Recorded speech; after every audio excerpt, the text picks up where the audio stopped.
Hola, esta vez me toca a mí hacer la reseña del capítulo 14, uno de los últimos capítulos del libro Diferencias Reconciliables, un libro que habla sobre la terapia integral conductual de pareja. Si estás aquí y es el primer video, audio podcast que escuchas, yo soy Nadia, soy psicoterapeuta. Como ya lo mencioné, vamos a hablar hoy sobre el capítulo 14, que es un capítulo que me gusta porque habla sobre algo que se le dice en el capítulo como la bala de plata, ¿no? Como la última cosa que se puede hacer, es lo que estoy entendiendo como por la relación.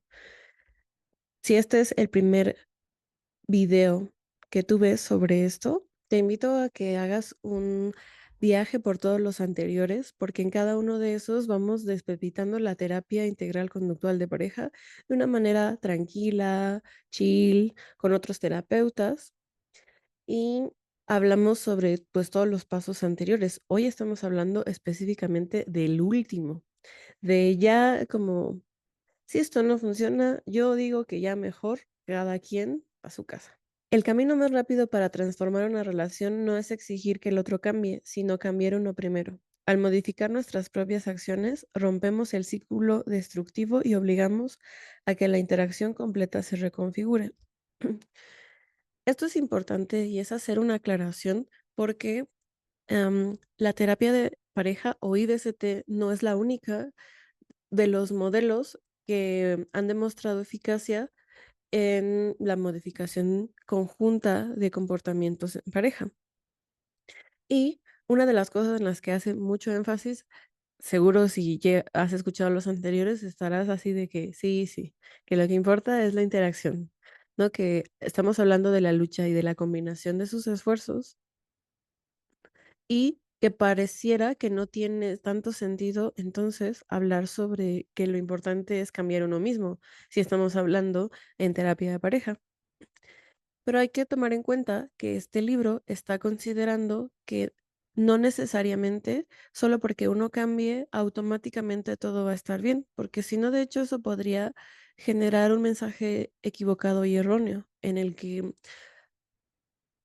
pues no importa que tu pareja no le esté echando ganas, tú sí vas a poder solita o solito con o sea, y eso puede ser veneno para alguien que ya de por sí se está sobreesforzando en una relación. Aquí más bien está hablando de cómo romper el ciclo destructivo puede tener impacto si y solo si empiezas cambiando lo tuyo. Y ahí es al cambiar la lucha, que normalmente cuando llegan las parejas llegan diciendo que el problema es el otro. Y entonces ya como utilizábamos esta analogía de las relaciones como un baile, pues siempre estar diciendo que el otro está teniendo un ritmo y unos pasos diferentes.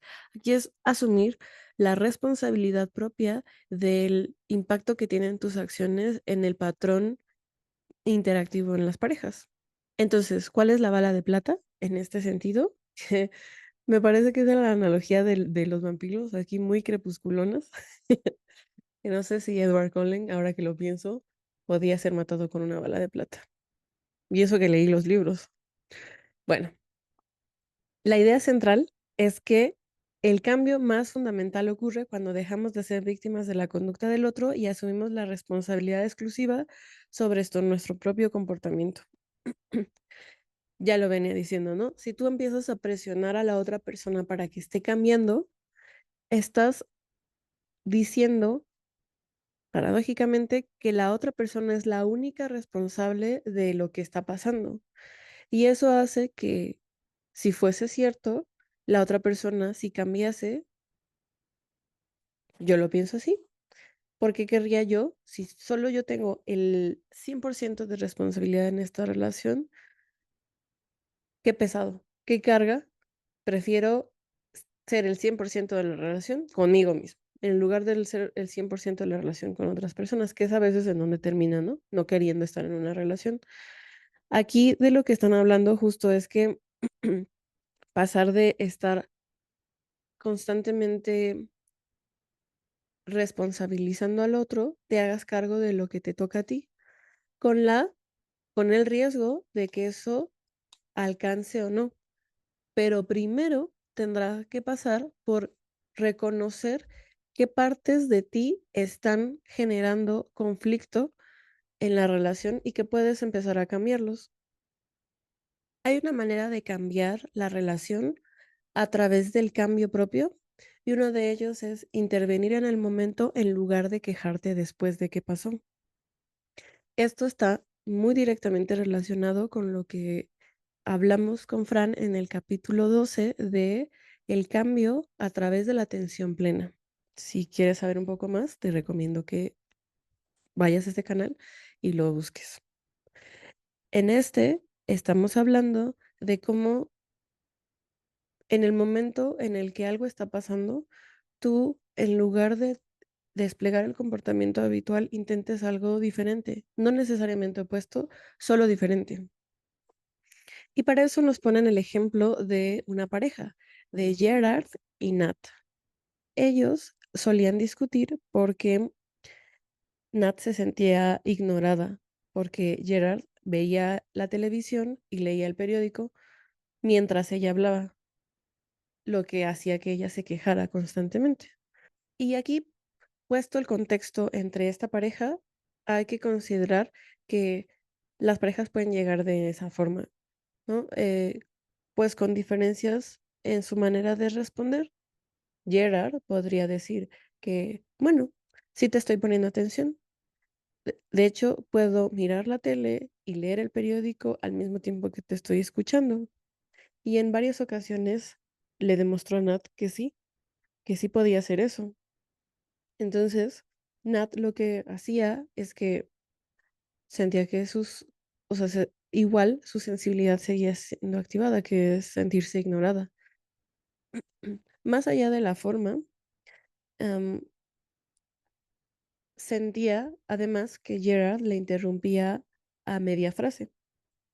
Y como es de esperar, que esto es muy diferente a de lo que estamos hablando hoy, Nat compró un libro de comunicación, sugirió ir a terapia de pareja, como propuso que hicieran cosas para modificar la manera en la que ambos se comportaban. Sin embargo, Gerard dijo que estaba cansado de sus constantes quejas sobre su incapacidad de comunicarse. Esto seguramente activó otra sensibilidad en Gerard en cuanto a que yo no soy un problema. Yo sí puedo comunicarme, deberías aceptarme tal y como soy. Y esto hace que empiecen a distanciarse, porque ninguno de los dos se siente comprendido. Entonces ella empezó a alejarse y a sentirse deprimida, como naturalmente puede pasar, porque en las relaciones de pareja socialmente se han considerado como la parte importante de planes, de orden, de estructura y organización. Entonces, el que no se pudiera comunicar con su pareja empezó a pasarle factura. Entonces, aquí de lo que hablan es sobre los cambios que ella empezó a hacer sobre ella misma. Claro, buscando alterar la conducta de otros y de ella, pero empezando consigo. Entonces, primero lo que intentó fue, quizás puedas escucharme y ver la televisión o leer el periódico, pero me resulta incómodo y me distrae. No puedo concentrarme en lo que digo cuando me pregunto si realmente me estás escuchando, así que prefiero tener toda tu atención cuando tengo algo importante que decir. Nice, ¿no? Como cool. Parece algo asertivo, habla sobre sus sentimientos, establece qué es lo que quiere que haga. Hasta ahora todo cool. Entonces, él lo que contestó fue como, bueno, está bien, voy a hacer lo que tú quieres. Y estuvo así de que mirándola completamente. Y eso hizo que ella se sintiera intimidada por su enfado, así que le contó lo que le había pasado, algo así como muy sencillito. Realmente no era el tema que ella quería abordar. Entonces, él lo que hizo fue como, "Ah, ¿ves? ¿No? Como, claro, como apelar al sarcasmo. Por supuesto que esto valió totalmente la pena apagar el televisor para que me contaras esa cosa. Y ella, con su sensibilidad activada de otra vez, no le prestaron atención, se sintió ignorada, se subió a llorar. Hasta aquí, obviamente, podemos tener un montón de comentarios sobre la participación de él en la interacción. Sin embargo, ella persistió en su plan en el sentido de que solo hablaría mientras él estuviera solo. Ella estableció una manera de relacionarse y es, yo necesito esto, yo necesito que me presten atención, entonces si no lo está haciendo, no voy a mostrar ni voy a contar cosas, mientras él está ocupado con la televisión y el periódico. Y él está en todo su derecho de negarse. Y como lo hablábamos en otro capítulo, esto, mm, cuando involucran con el cambio deliberado, con el cambio planeado, hay que tener cuidado de que no se restaure el viejo patrón de conflicto entre ellos. Pero aquí de lo que estamos hablando es que ella está intentando establecer límites muy puntuales sobre lo que necesita, de cómo quiere ser cuidada su sensibilidad, y solo está siendo congruente y consecuente con todas esas premisas. Al establecer esta regla de cómo iba a suceder, mm, como que empezaron a cambiar poco a poco el patrón, a pesar de que hubo estos momentos en donde él se distraía, volteaba o le interrumpía. Ahora, ¿eso fue la solución completa? No. A veces, incluso aunque él no se distrajera, surgían problemas. Entonces, ella podía hablar un montón y cuando la interrumpía, hablaba por encima de ella.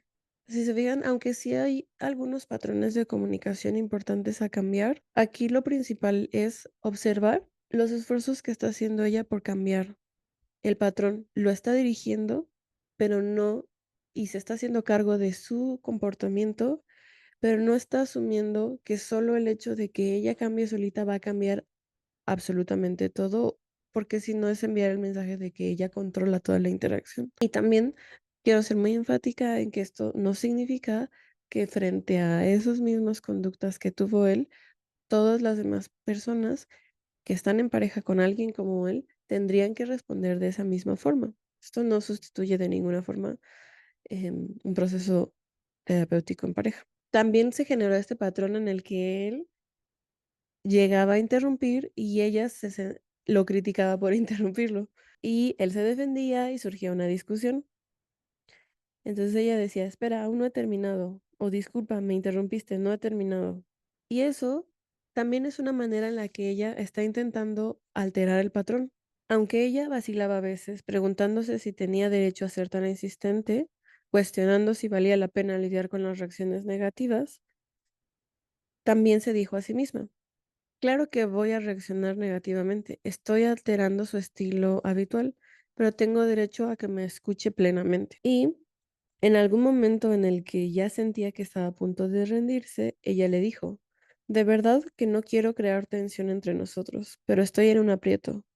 Puedo dejar que me interrumpas y mantener la paz, pero entonces me siento mal conmigo misma, pensando que mis ideas no merecen tu atención.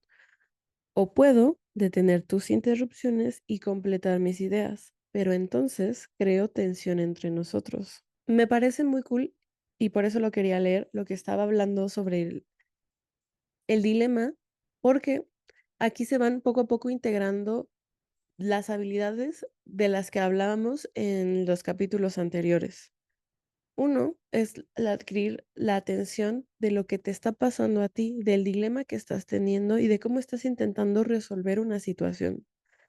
También tienes la sensibilidad para distinguir tus derechos, tus sensibilidades, qué partes de ti se activan cuando alguien te está ignorando.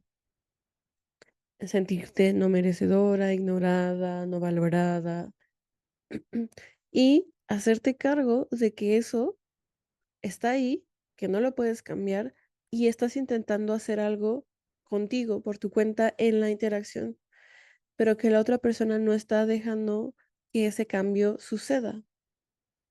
Y entonces es una buena forma de debilitar comportamientos en la otra persona, pero es porque intervienes en el momento y en lugar de quejarte después. ¿Cómo eso modifica la interacción? Aunque él no se convirtió en un oyente perfecto, el patrón de ignorar y luego pelear se rompió. Él se volvió más atento porque la distracción se eliminaba de una forma constructiva antes del conflicto. Y imagínense cómo esto se tuvo que trasladar a cuando esto sucedía en público. Debía tener como sus retos, ¿no? Para lograr cierto éxito al detener sus interrupciones en privado, hizo públicos sus esfuerzos. Entonces, primero, y eso es algo que si ustedes tienen amigos que discuten en pareja en público, sabrán a lo que me refiero con que se empiezan a interrumpir y a ser pasivo-agresivos, como que es una situación tensa y notas que están teniendo conflictos para comunicarse, pero ellos, como la manera en la que lo resolvieron fue que ella intervenía con cautela cuando él la interrumpía. Al ver el rostro de dolor, empezaron como a intentar cosas distintas. Claro que ella no es que fuera una perita en dulce. También tendía a divagar cuando hablaba y hablaba muchísimo. Entonces, no toda la responsabilidad fue que él tuviera que cambiar. Todo esto fue como ella se hizo cargo de lo suyo, observó, pidió en función de de lo que ella necesita y de sus límites, y no solo tuvo que superar el dolor que ella estaba sintiendo, sino que tuvo que afrontar sus propias dudas, miedos y frustraciones. Lidió con las reacciones negativas de él y finalmente tuvo que lidiar con el fracaso constante de sus esfuerzos. Eso, ¿a quién no le enojaría? Pero incluso eso hizo que se hiciera cargo. Ver cómo él cambiaba, eso hizo que fortaleciera sus esfuerzos. No tenía que esperar con impaciencia que él cambiara, podía tomar las riendas del asunto. Sobre todo este ejemplo aplica para cuando eh, las parejas están muy ensimismadas en que el problema es el otro.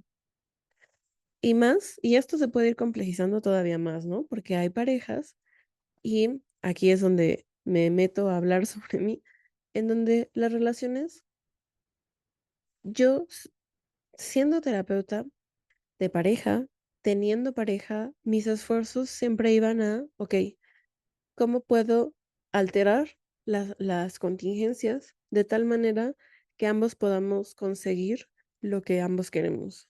¿No? Pero eso hacía que mi relación se convirtiera pues en un proyecto constante que parecía tener sentido para mí porque era como, bueno, solo hace falta una estrategia, pero podemos estar juntos. Pero eso hacía que ignorara todas las otras necesidades que tenía. Entonces, aquí es importante considerar que tomen con pincitas todos los ejemplos, porque los ejemplos vienen con un mensaje y ese mensaje no necesariamente te aplica a ti. Toma lo que te sirve. La otra forma en la que se puede modificar, distinguir qué es lo que tú necesitas y hacerte cargo de eso, de hecho, aunque podría parecer contraproducente, puede ayudar a la relación. Para eso nos muestra otro ejemplo de una relación en donde Zack y Samantha pelean por el control en los planes. Samantha tiende a ser muy controladora y Zack suele ceder, pero con sarcasmo, acumulando cierto resentimiento. Es típico, ¿no?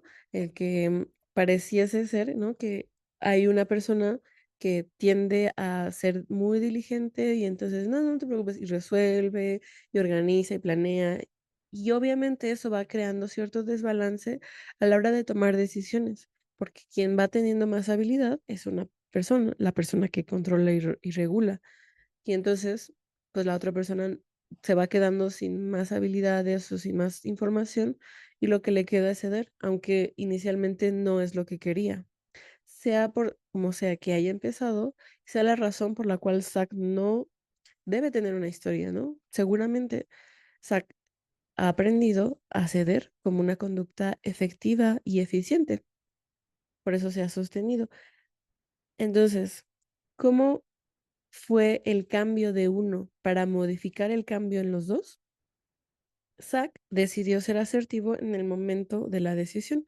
En, como siempre, podía ser que no había como decisiones que le parecieran también a él como súper importantes, entonces da igual si las toman o no. Él dijo en un momento de un viaje que se quería desviar. Eso es alterar el patrón completamente. Es normal que Samantha proteste. Ok, paremos un momento para ver el cambio tan difícil al que se puede enfrentar a una persona a hacer este tipo de cambios como el que quería hacer Zack.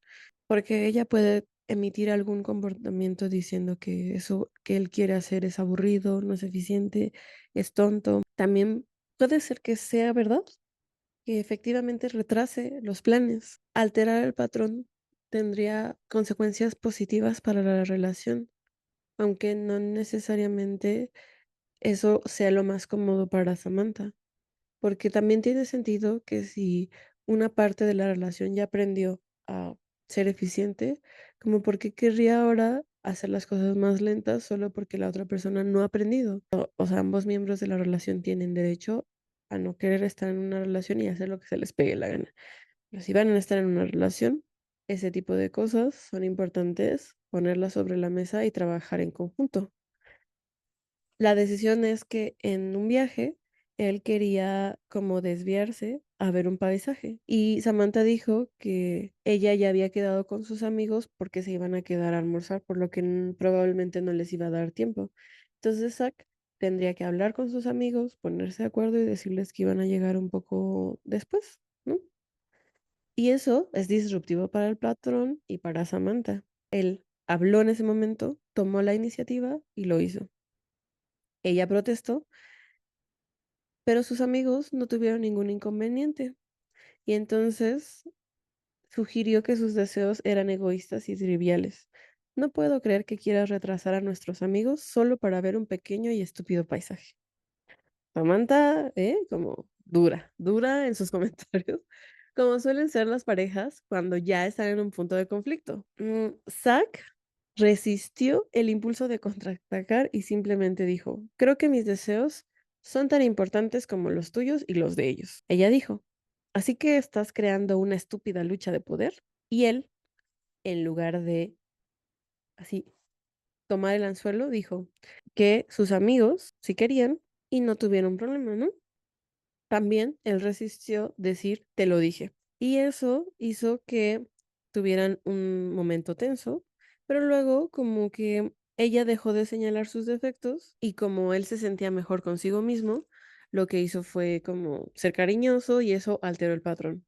Hay una frase que me enseñó Luis Arzosa que decía como que es de Ortega y Gasset, que dice, yo soy yo en mis circunstancias y los elementos de mi circunstancia pasan a formar parte de mi yo. En este ejemplo, él inició alterando el patrón como que por su cuenta, persistió en lo que era importante para él y alteró el patrón de su relación brevemente y al mismo tiempo eso generó un efecto en él, porque aquí lo menciona, ¿no? Cuando Zack se siente impotente en la relación, se siente mal consigo mismo y enojado con ella. Se aleja de ella, lo que exacerba su propia sensación de tener que seguir sola en la relación y priva a ambos de la intimidad que desean. Afirmar sus propios deseos sería un paso a la solución de este dilema. Eso que ya no dejas de tratar a tu pareja como un adversario, sino como una oportunidad de aprendizaje sobre ti y sobre la relación. Eso te puede ayudar enormemente a aprovechar las oportunidades de un conflicto para alterarlo. Otra situación de los que ellos estaban, o sea, me encanta que este libro también hable sobre ejemplos muy propios de las parejas. Uno de ellos es este patrón de proximidad-distancia, en el que uno de los miembros de la relación quiere más cercanía y la otra quiere distancia. Ya les decía, ¿no? Aquí son dos chicas. Diana quiere estar siempre con Cara y Cara, por miedo a herirla, aceptaba su presencia, pero con una irritación creciente. Fíjense cómo el dilema es muy difícil de alterar, cómo resolverlo solo por cuenta propia, en el sentido de, si yo soy Cara, entonces no quiero herir a mi pareja y pues bueno, acepto aunque no tengo ganas, pero me estoy empezando a irritar. Y por otro lado, es como pensando que tu pareja no puede sobrevivir a que se toque su sensibilidad o solo la puedes resolver tú y ya. Y no, más bien, el cambio individual tiene que ver con hacerte cargo de tus propias sensibilidades, no el cambio tiene que ver con querer cambiar la sensibilidad de la otra persona, porque crees que la sensibilidad de la otra persona está mal. Cara empezó a expresar su necesidad de independencia de forma directa. Quiero ir a comprar sola, en lugar de inventar excusas. El problema no son las sensibilidades, es lo que hacen y el patrón que genera, porque lo que hacía Cara era inventar excusas. Y que no quería tocar la sensibilidad de ella, de que realmente no es que no quiera estar contigo, pero lo dijo de forma directa. Y aunque al principio hubo tensión, Cara eliminó su resentimiento interno, lo que le permitió disfrutar genuinamente del tiempo que pasaba con Diane. Esto transformó a Cara de una pareja indiferente a una más cariñosa y presente. El clásico que la solución sale mucho más cara que el problema. Y todo empieza diciendo exactamente qué es lo que tú quieres. Y si eso toca una sensibilidad, bueno, la cuidaré, pero eso no implica que haya cosas que sean exactamente prohibidas. Bueno, creo que da para mucho este texto, sobre todo pensando que pues es ya pensar con una lógica de vínculos en unas relaciones de pareja, pero pensando que estás alterando el baile de uno para predecir que eso puede cambiar al otro, porque lo que importa es la combinación. Pero o sea, en este baile, en esta analogía en el que solo estás intentando cambiar el ritmo, no es para ajustarlo a la otra persona y que entonces estén coordinados, sino es asumir que quien está haciendo el cambio individual lo está haciendo porque en la medida en la que se sienta mejor, eso también va a influir en que la relación vuelva a ser íntima, como lo era al principio de la relación, para que no haya una confusión respecto de lo que estamos hablando el día de hoy, que es, no implica que yo, como terapeuta de pareja, al final mi última bala va a ser solo como estratégicamente cambiar a uno y ya sea eso, cambiar, ajustarse, amoldarse, o que tampoco esa persona tome el control absoluto para cambiar a la otra persona. Es muy fino la manera en la que hay que expresar que no es ninguna de esas cosas las que se están buscando, porque incluso si fuera así, hay que evaluar qué tan benéfico y ético podría ser. En los siguientes capítulos es probable que me acompañen terapeutas certificados de la terapia integral conductual de pareja. Así que si tienes algunas dudas sobre lo que hemos hablado, este puede ser el espacio que necesitas. Por hoy voy a terminar el capítulo. Hay muchísimas cosas que hablar sobre este. Probablemente haga una parte 2. Si quieres, te veo en el siguiente video hablando sobre esto.